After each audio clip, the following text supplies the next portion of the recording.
All right, I want to talk to you guys about muscle. I think a lot of people are worried about decreasing weight. I think a lot of people are worried about decreasing body fat, but I think the conversation should be shifting toward increasing muscle. I really think body recomp, meaning decrease body fat, increase muscle, is the thing that we need to be focused on more. Here's why. If you look at the data across the board, the older we are, the more muscle we have, the better our outcomes, the better our health span, decrease in morbidity and mortality. If you look at simply just the data from patients who are admitted to the hospital, whether it's from surgical or medical procedures or complications, if you enter the hospital on admission with sarcopenia, you tend to have longer stays and you have more readmissions. If you look at just the data from patients who are diagnosed with a solid tumor, those entering cancer diagnosis with sarcopenia have a 45% higher mortality rate. Patients with cancer who have sarcopenia tend to be overdosed with chemotherapy, meaning that same dose that may be fine for this person with normal muscle mass or high muscle mass will actually cause toxicity in a patient with sarcopenia.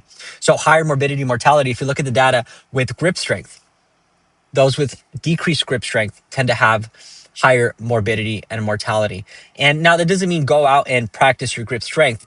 The grip strength is a proxy for what it signifies. It signifies that we have low body mass and low body strength. And so the conversation should really be shifting towards muscle. When we're talking about glucose disposal, muscle accounts for 80% of insulin-mediated glucose disposal in the body. The more muscle you have, the more the glucose sink, the better metabolically you will be. So metabolic health, there's a direct correlation to that. And so I really think the conversation should be shifting towards increasing muscle, because muscle carries amino acids.